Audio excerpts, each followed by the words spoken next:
everybody, welcome to another podcast/YouTube video episode. This week it is about, well, it's a question actually, the title is, are you a victim or a victor?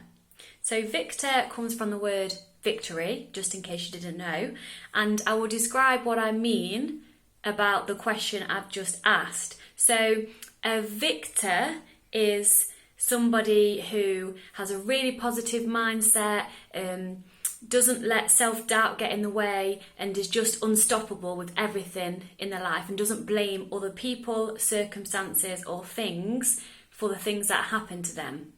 A victim is what I've been for so many years, and a lot of us are, and we don't really realise it, is when you feel sorry for yourself, you blame circumstances, people and things for your outcome that you have in your life, or for the reason you've done something, or he made me do it, she made me do it, this happened so this is why I did this. That's victim mentality. And I'll give you an example of myself, because I was always in victim mentality. I always used to binge on chocolate when something happened that was out of my control. So I'll give you one example. I had a lovely friend, still do, don't really speak to him much anymore, called Jazz. Hey, if you're listening, Jazz, who knows?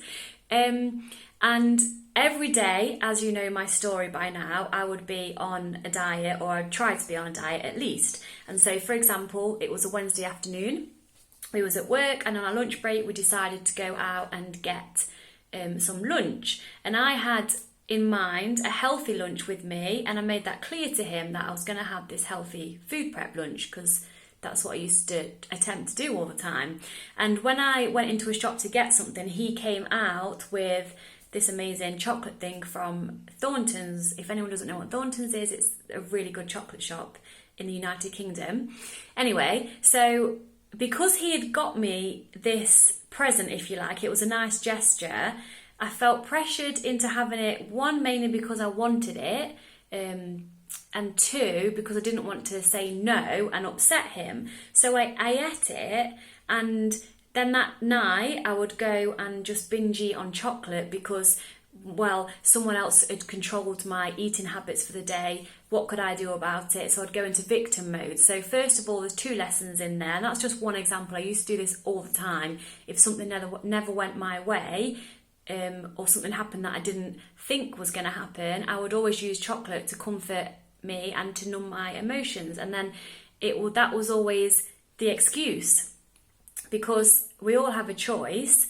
But going back to Jazz, my friend who bought me this amazing Thornton's chocolate thing, I could have, two lessons. One lesson was I could have said no in a polite manner, because I've learned and I teach it's okay to say no. I could have politely declined and said no because I didn't really want it, or whatever. I didn't have to give an explanation. I didn't want it, so I could have said no. Or I could have accepted it, enjoyed it, and then just carried on about my day without self-sabotaging, which is what we all tend to do, especially if you're in the dieting world and you're on a self-sabotage loop of starvation or a diet or a plan, or you're not allowed to eat certain foods. And then when you go off that, mainly due to other people and circumstances, like family gatherings where there's food options, or your granny offering you some apple pie, that's so like American, or just an example, you always use, and I always did use, outside experiences to dictate how I behaved, and then blamed my behaviour on that, because we all have a choice, believe it or not. So when we're in the self-sabotage example of either binge eating, or even it could be with your business or your job or anything, if you know that you're not getting the results that you want and you find yourself blaming other things or other people, then you are in victim mode. There's that old saying, isn't there? A good workman never blames his tools, or something like that, because it's so true. And the tools we have around us in our life is the universe, and everything in this universe are our tools. So a good workman will never blame his tools. So never blame anything outside of yourself, because we have no control over that, right? So all we have control over is how we see things, how we think about things, and then how we move forward with an action from that. So going back to my first example, the reason I didn't get it, this is a long-winded bit of a story. The reason I every time something was out of my control, I binge ate was because I'd been in an abusive relationship for 6 years, and he controlled everything. I didn't have any control over anything in my life. Well, I did, but I didn't at all. I didn't think that. So I used to kind of blame him for making me feel out of control when someone took control. So then I used to console it with food, if that makes sense. So a victim mentality, like I say, is blaming others, blaming circumstances, and just feeling sorry for yourself. And sometimes we like to feel sorry for ourselves because that's when we're craving love as well. If we don't have enough love or attention, like when you're a child at school and you're off ill, and then everyone's like, oh, it's okay, come here, I look after you. Sometimes we actually want that for ourselves, even if we're not actually ill, if that makes sense. How do we shift then from victim mode to victor mode? So excellence is a habit and not a one-time occurrence. So to change from victim to victor, we need to work at it and make it a daily habit. So the practices you can use daily, which is what I do, is number one, you can have a mantra, and this might not make sense when I first start to explain it, so just bear with me a second. My mantra is high standards but low expectations. And what that means is I set high standards for myself and for my clients. So I have high standards. For example, for me personally, every day I like to have a morning routine and complete my morning routine. I'll let you know if you want to know what my morning routine is. Go to the gym and do a workout every day. Be outside at some point in the day, and then work on personal development in a day. And so I have those high expectations, I do apologise, high standards for me to reach those every day. But the low expectation point comes along is if something happens, like life, like in my morning routine, part of it is walking my dog, say if he ran off or something took longer than I thought, if that stops me from completing my morning routine and I only manage to do half of it, then that's okay. I'm not going to feel sorry for myself or blame the dog for me not finishing my morning routine. Or say if an article that I need to publish today takes longer than I thought because I had a phone call or a distraction or whatever, or just because it took longer and it ate into my gym time, I'm not then going to be really pissed at myself for not going to the gym. I'm not going to blame me for not doing the article quick enough or whoever that interrupted me to stop me from going to the gym. So if I just do everything I can, so if I try my best but with no expectations that everything's going to be perfect, then you're going to go to bed at night feeling satisfied. So say this day where most people would describe, oh, I'm having one of those days, or it's just one of them days, that's such an old saying that, do you know what, it's up to you what kind of day you have. Yes, things might go wrong, but it's up to you how you deal with it. So let's take that bad day, for example, from me. So let's say my dog ran off. So I didn't do my morning routine, I only did half of it. Let's say if the article took a lot longer and I ended up not going to the gym, but instead, because I am usually trying my best to be in a victor mentality, instead of thinking, oh, sod it, well, I didn't finish my morning routine and I've not gone to the gym, so I may as well just go to the shop and get some chocolate because that's what I do when I self-sabotage. That's my self-sabotage loop, or at least it was.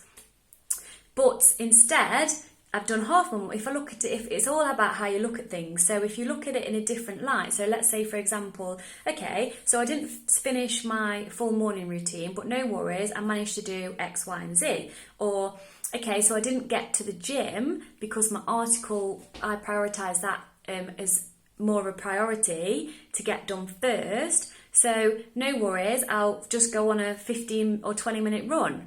So at least it's something is better than nothing. Or personal development, if I don't manage to do the whole 2 hours, which I plan every day, because I have those high standards for me to try my best to do that, if something happens and I only manage to do half an hour, then at least I've done my best. So I hope that makes sense, because disappointment is the difference between expectations and reality. So that's a really shit place to be. So if you always constantly have high expectations for yourself and everybody else, and you or other people don't deliver, that's when you feel disappointment, and that's when it's then easy to fall back into victim mode and then get in your self-sabotage loop and feel sorry for yourself, basically. So another thing we can do, so number one is have a mantra like that, or just look at it in a different way when things don't go your way. Number two is have a gratitude journal every morning. And I heard this for so long before I started to do this in the self-development world, if you like to call it. But it's so powerful, because when we're feeling gratitude for something and we really feel it in here, it's impossible to feel sorry for yourself and in victim mode at the same time. Because if you just got up every day and just wrote down 3 things that you're grateful for and why, like, let me give you an example. I'm grateful for my amazing family, and I'm grateful for them because they always support me. I feel so much love from them. I love to give love back to them, and they just always have my back, and I feel so blessed to have that. And already me just saying that, it just gets me quite emotional, because it means so much to me. I'm just so grateful for everyone in my life that brings me that gratitude and joy and love. So it's easy to list 3 things, but if you do that and if you write it down, it becomes more powerful. If you say it in your head, that's fine, but I really advise to write it down, because another thing I like to do often, if I find myself, you could do this every morning or just when you find yourself in victim mode, with regards to journaling again, when you're feeling a certain way, like pissed off, excuse my language, or annoyed, I always get my journal out. And let me give you an example from myself. Let me see. So let's say I've got my journal out and I've wrote, and then you write, I feel. So start your journal prompt for you is I feel. So, okay, I feel angry at myself and annoyed. Okay, that's fine. So I'm acknowledging that I feel that way. The next question you would write in the journal and answer it is, the reasons that I feel this way are, or could be, because. So let's say, going back to my example from the first time I said it, I'm annoyed and pissed off at myself because I missed my morning routine, I didn't get to the gym, and so then I went to the shop and I bought loads of chocolate like I always do, and self-sabotaged and just binge ate, right? So that's fine, I'm acknowledging that I've done that. So the next question that you could ask yourself in your journal and then write it down is, okay, so what can I learn from this for next time, and how can I look at things differently? So let's say the example this time I missed my morning routine was because I slept in, okay? So, even though I blatantly just changed my example like halfway through, but I'm just going with it. So say I slept in and missed my morning routine, okay? So I could look at it from a different perspective and say, well, I'm not a lazy person, so I must have slept in because my body needed rest. So that's a good thing, right? So no worries. And also no worries if I didn't go to the gym, because next time I can just fit a 10 or 15 minute run or a little bit of a home workout in or whatever, and just carry on with my day. And then if I show myself compassion, and it always, everything I talk about, you know, it really always comes down to self-love and self-compassion with everything, which so powerful. But if I showed myself compassion about sleeping in or missing my morning routine or missing the gym, then I wouldn't have this angry and annoying feeling within myself. Then I wouldn't self-sabotage, and then I would be in control of the situation, because we're all in control. We've all got a choice, even though we like to pretend sometimes that we haven't got a choice, because that's the easy way around, that's the easy route. So say if it's so important to you for your health, or you know that if you eat that cheese or the cream, then it really does upset your stomach and you're just not feeling good, but it's kind of almost peer pressured into having it because of the situation you're in. Well, you're in control, so you can always say no, and it's up to you if you want to have the cheese or whatever. It's up to you. You know the circumstances, what it's going to be, but always show yourself compassion and love when it comes to decisions. Or if you think you've messed up, it doesn't matter, we're only human. If we face ourselves with love and compassion and not hate, then we're going to get a lot further in life. Okay, so that's number 2, a long-winded, like a 2 and then a 2.1 that was. Number 3 is an evening practice of a little bit similar to gratitude, but not exactly. So you could, again, write this in your journal, or you could just sit and think about it, or I do it when I'm brushing my teeth at night. It's like a cue for me to think about this. So every night when I'm brushing my teeth, I think of 3 things that brought me joy that throughout the day. So this could be, like today, my boyfriend bought my little dog, big dog, he's just still a puppy, but he's huge, a new toy. And it's so cute because we went on a walk and he literally took his toy, like a baby with a toy, around with him on the walk the whole day. And it was really cute. So that made me smile and brought me joy. So that would be one of my things. Or it could be the beautiful sunrise you saw this morning. Whatever it is, when you're brushing your teeth or when you just before you eat dinner with your family, ask everyone to share what brought them joy today. And the reason that we do this is it's not just because that's what the personal development people say, or don't do it just because I'm telling you to do it. There's a reason why the things I'm telling you work and they're so powerful in your life, and it's because our brains are naturally negative. We have a natural negativity bias, and that is not because it's trying to piss you off, although sometimes it seems that way. It's because the brain is trying to keep us alive. So don't forget that even though our brain has come such a long way from the prehistoric days, don't know if that's an actual word to use when I'm talking about humans or whether that's before dinosaurs. Anyway, before the cavemen days, the front part of our brain, the peripheral cortex or whatever it's called, something like that, has developed since we were cavemen, but it's not developed since then. So don't forget, our brains are protecting us. So when we were all sleeping under the stars, and danger could come at any point. So if our brain is programmed naturally to look for the bad things or for the wrong things or for the things that aren't good enough, which is especially if you're a perfectionist, our brains do this naturally, so nothing's ever going to be good enough because you're going to be looking for it. It needs to do that, because then if it shows us the things that we shouldn't be happy about, then we can become aware of it, because it might actually have an effect on us surviving or living or dying. Like I say, because back in the day, we didn't have these houses and we wasn't all protected, and the most scariest thing that could happen is we could have actually genuinely died, like every day. So our brains are naturally negative, looking for things that are wrong to protect us. So we need to train our brain, that rhymes, we need to train our brain to think positive and to have a positivity bias. And it doesn't come from just listening to me or reading books or listening to other podcasts with the same kind of message. It comes from action. You need to practice. I practice what I preach. It's not easy sometimes, but you need to practice this. If you want to live a happy life, it's all right listening to these things. First of all, well done if you're listening, because you're actually taking a step towards improving your life and becoming a better person and a happier person. But you need to take action and you need to practice. So to recap what I've just gone through, so you can go out there and you can just start straight away to be all positive and feel happier, which is the whole point in life, right? If you ask people, what do you want out of life? They might have a list of stuff, but what's that stuff going to do for you? It's going to make you happy. Everyone wants to be happy. I've never met anyone who doesn't want to be happy, if I'm being completely honest. So there you go. So to recap, yes.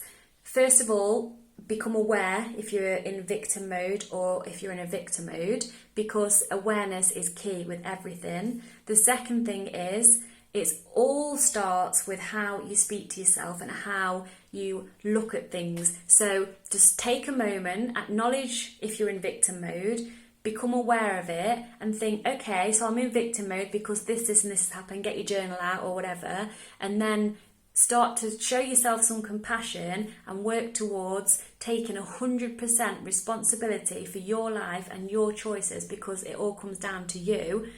I mean, I used to wait around for someone to come and rescue me. Like, I'm not even joking. I used to kind of think, oh, well, I'll just wait around and someone will come along and then they'll make all my dreams come true. Well, what I've realised is me, myself and I, thanks Beyonce, is the only person who can make my dreams come true. Yes, we can get help and support, but it needs to come from me. So it needs to come from you if you want to change in your life. So all about up here. And then journal in the morning what you're grateful for, 3 things, and why you're grateful for them. At night, journal or think or say out loud what brought you joy that day.